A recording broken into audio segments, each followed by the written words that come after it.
گزشتہ کئی دنوں سے دریدہ دہن تسلیمہ نسرین اسلامی شعار کے خلاف زہر افشانی کر رہی ہے، برقع اور باحجاب مسلمان بچیوں کے خلاف زہر اگل رہی ہے۔ ویسے یہ کوئی نئی بات نہیں ہے۔ تسلیمہ نسرین، طارق فتح، سلما رشدی اور امام توحیدی جیسے بے شمار اسلام دشمن اسکالرز جنہیں خاص اسی کام کے لیے اسپانسر کیا گیا ہے، وہ عرصے سے اسلام، قرآن، رسول علیہ السلام اور مسلمانوں کے خلاف گندے اور غلیظ پروپیگنڈے کرتے نظر آتے ہیں۔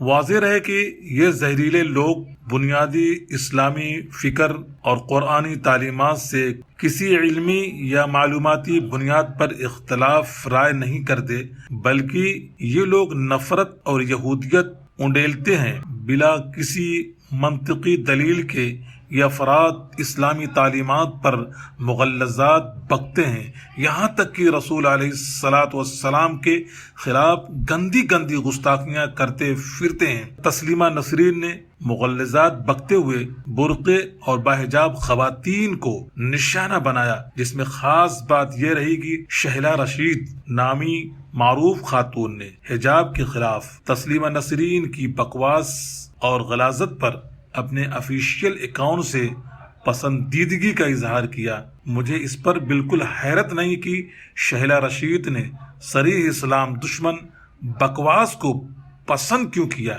مجھے بالکل تعجب نہیں ہوا۔ اسی لیے میں شہلا رشید کی اس حرکت پر صرف اردو میں اپنی قوم کے درمیان یہ بات کہہ رہا ہوں، تاکہ وہ ان لوگوں کے سکے کے دوسرے رخ سے بھی واقف ہو جائیں۔ میں تو عرصے سے اس قسم کے مشہور کمیونسٹوں کے متعلق واقف ہوں، البتہ آج شہلا رشید کے دل کی آواز نکل کر باہر آ گئی اور وہ اعلانیہ تسلیمہ نسرین کی مغلظات پر لائک کر رہی ہے، تو ضروری معلوم ہوا کہ اسے ان حضرات تک بھی پہنچا دیا جائے جو اس قسم کے لال سلام والے کمیونسٹوں کے دام محبت میں اسیر ہو چکے ہیں۔ اس وقت بھارت میں جس تیزی کے ساتھ مسلمانوں کے اندر لیڈرشپ اپنی جگہ بنا رہی ہے وہ بہت ہی لمحہ فکریہ ہے۔ اس وقت ملک بھر کے عوامی تحریک میں مجمع مسلمانوں کا ہے اور مرکزی کردار کمیونسٹ حضرات کا ہے۔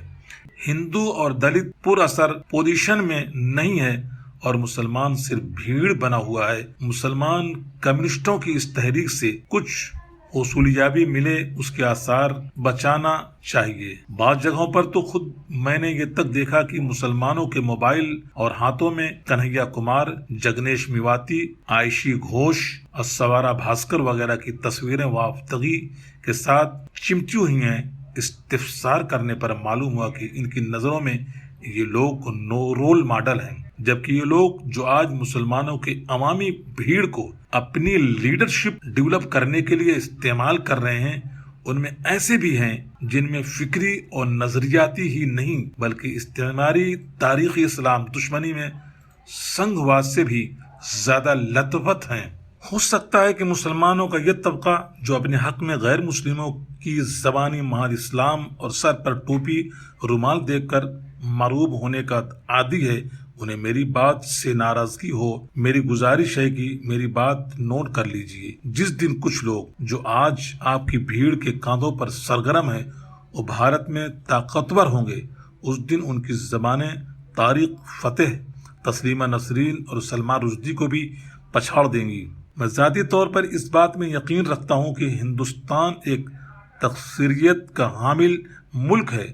اس ملک میں تکثیریت کی رعایت کے ساتھ ہم سماجی و سیاسی طور پر کامیاب ہو سکتے ہیں۔ یکجہتی، بھائی چارہ اور بین المذاہب محبتیں یہاں کی خوبصورتی ہیں۔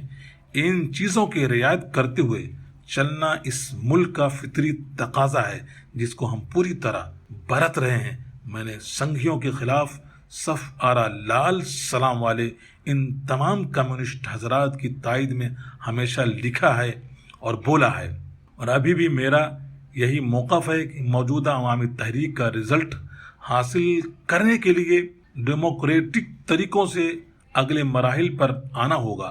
ہر طبقے کے انصاف پسند غیر مسلم کو ساتھ لے کر مذاکرات کے ٹیبل پر آنا ہوگا۔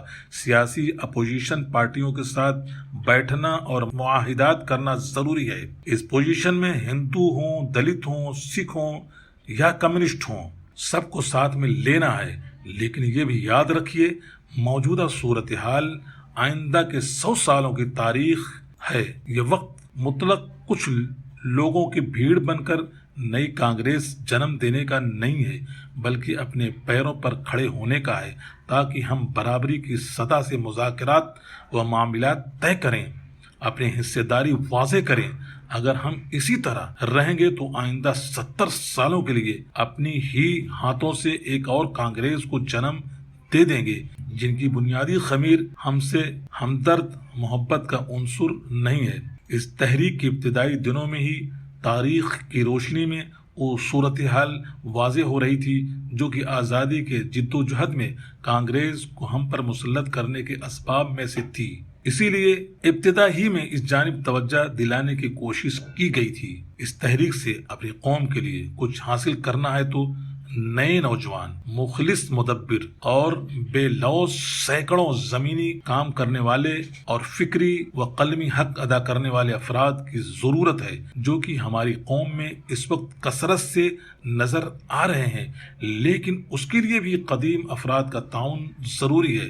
یک طرفہ امکان کم ہے، اور ان قدیم حضرات کے لیے اعتراف حق اور رجال سازی میں ان کے ساتھ مریدی، جی حضوری، چاپلوسی، موروثیت، حلقہ وادیت، فرقہ واریت اور اپنی تنظیمیں سیاست مانے ہے۔ ایسی پرپیچ صورتحال میں قومی حصول یابی کو ممکن بنانا اور اگلی کانگریس سے بچانا دقت نظر اقدامات کا طالب ہے۔